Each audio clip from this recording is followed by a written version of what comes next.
नहीं बर्तमान मुझे महांगावासी की धन्यवाद दूची महांगावासी जो सेवा करी आशीर्वाद फल मुझे आज कांग्रेस टिकेट पाई और तापर मु आमर कांग्रेस सभापति सर्वभारतीय स्तर सभापति एवं आमर प्रिय नेता राहुल गांधी एवं प्रदेश कांग्रेस कमिटर सभापति सम्मानीय शरद पट्टनायक एवं कटक जिलार सभापति मानस चौधरी की मु अशेष अशेष धन्यवाद दूची महांगावासी तरफ से अक्लांत उद्यम करी मते पुणी टिकेट देइचंती एवं सेवा करने सुजोग देइचंती महांगारे से धन्यवाद दूची मु 5 वर्ष है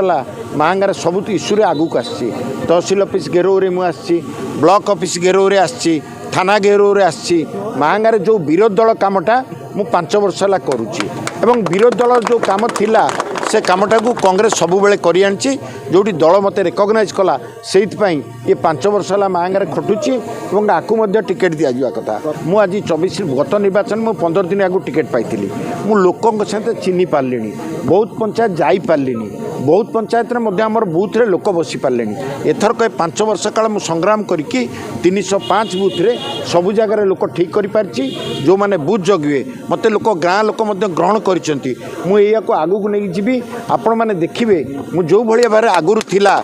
शरद कर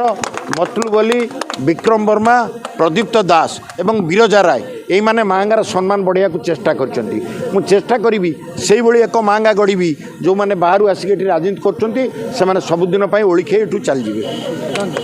बाबू गोटे पार्टी टिकेट पाई सत आनुष्ठानिक भाव में बा इन्स्टिट्यूशनाली गोटे पार्टी टिकेट पाई नेशनल पार्टी किंतु मु कहि से पार्टी टू बहुत ऊर्ध्वे जमती आकबर दिन इलाई सब धर्म समन्वय सेमती प्राय से जड़े सर्वधर्म समन्वय सबू दल सबू प्रकार मतवाद सबू प्रकार आइडियोलोजी मिसिकी से आज प्रार्थी से महांगा माटीर प्रार्थी महांगार कैंडिडेट महांगा पृष्ठभूमि कैंडिडेट महांगार संस्कृतिर कैंडिडेट से गोटे कौन पर्टिकुलर पार्टीर कैंडिडेट बिल्डिंग भावुनि आज जहाँ उत्साह उद्दीपना देखा आपन जहाँ कहते एथुरु आज स्पष्ट जना पड़ुछि महांगावासी चाहूँगी गोटे मिस रूल रु प्रोटेक्ट पाइबापी विदा देवाई गोटे नुआ महांगा गढ़ापी जमती शरद कर मतलू अली विक्रम वर्मा समय महांगा गोटे कल्चराली गोटे रिजाउंडिंग कन्स्टिट्युएंसी थिला ओडिशा नुहे सारा भारतर से भाया गोटे कन्स्टिट्युएंसी हाँपाई से भाया गोटे माटी हाँपाई से भाया गोटे जगह हाँपाई से महांगार लोक मैंने चाहूँगी महांगा को गोटे पुणी थे गोटे इंटेलेक्चुअल टर्न दि जाऊ जमती मतलू अली शरद कल देते जो भाया भाव में महांगा को यही 5-10 भितर ध्वंस कराई कलंकित कराई murder case rape murder misrule corruption आ भितर महांगा को जो छंदेक महांगा को कलंकित कराई से उद्धार करने से भाया गोटे काल सर्प भितर गोटे काल मुहूर्त महांगा को रिलीफ करने से आज लोकों मन उत्साह जगा देती लोक मैंने आज फियरलेस हो जाती समस्ते आज उन्मुक्त हो जाती जे से मिस रूल रु से भाया गोटे कला शासन रु केमती मुक्ति पाइबे आम आज माँ गोबरी गंगा मैया आमर प्रेरणा आम ये नौचु निश्चिंत भाव में आगामी निर्वाचन में आम 20,000 ऊर्ध्व भोट रे निश्चिंत भाव में विजय करूँ। भारतीय जातीय कांग्रेस दल तरफ सर्वभारतीय सभापति सम्मान्य मल्लिकार्जुन खड़गे महोदय एवं प्रदेश कांग्रेस सभापति सम्मान्य शरद पट्टनायक एवं कटक जिला कांग्रेस कमिटी सभापति सम्माननीय मानस चौधरी महोदय एवं सर्वप्रति भारतीय जातीय कांग्रेस दल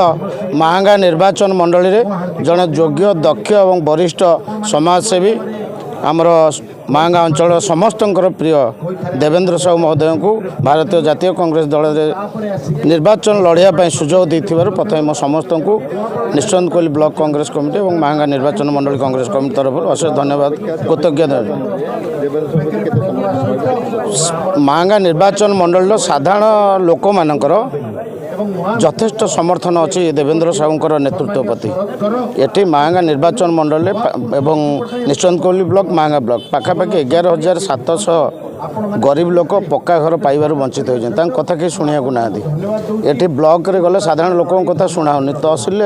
माने असम्मानित कराऊँगी पुलिस थाना कथा छाड़ू ये जो प्रकार महांगावासी निर्यातित होती तार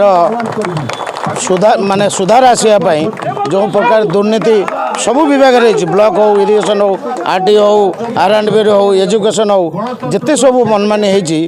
ଦକ୍ଷ ନେତାଙ୍କୁ ମାହାଙ୍ଗାବାସୀ ନିର୍ବାଚନ କରିବେ ବୋଲି ମନସ୍ଥ କରିଛନ୍ତି ଏବଂ ଆମେ ବହୁ ଆଶାବାଦୀ ମାହାଙ୍ଗା ନିର୍ବାଚନ ମଣ୍ଡଳୀରେ ଆମର ସମସ୍ତଙ୍କର ପ୍ରିୟ ଦେବେନ୍ଦ୍ର ସାହୁ ମହୋଦୟ ନିଶ୍ଚିନ୍ତ ଭାରତୀୟ ଜାତୀୟ କଂଗ୍ରେସ ଦଳରେ ନିଶ୍ଚିନ୍ତ ବିଜୟ ଲାଭ କରିବେ। ମାହାଙ୍ଗାବାସୀ ମାନଙ୍କର ସାଧାରଣ ଲୋକମାନେ ଯେଉଁ ସମସ୍ୟାରେ ଗତି କରୁଛନ୍ତି ମାନେ ବିଭିନ୍ନ ସମସ୍ୟା ତାଙ୍କୁ କେହି କର୍ଣ୍ଣପାତ କରୁନାହାନ୍ତି ସବୁ ଏଠି ଯେଉଁମାନେ ଦେଣନେଣି କରିପାରୁନାହାନ୍ତି ସେ ଅତ୍ୟନ୍ତ ଅବହେଳିତ ଅପମାନିତ ଏବଂ ଆଗେ ପ୍ରାଥମିକତା ଦିଆଯିବ ସାଧାରଣ ଗରିବ ଲୋକଙ୍କ ପାଇଁ ଏବଂ ଏ ଯେଉଁ ଅରାଜକତା ଯେଉଁ ମନ ଭିତରେ ଭୟ ଦ୍ୱନ୍ଦ୍ୱ ଅଛି ଆଗେ ତାକୁ ସର୍ବପ୍ରଥମେ ଦୂର କରାଯିବ।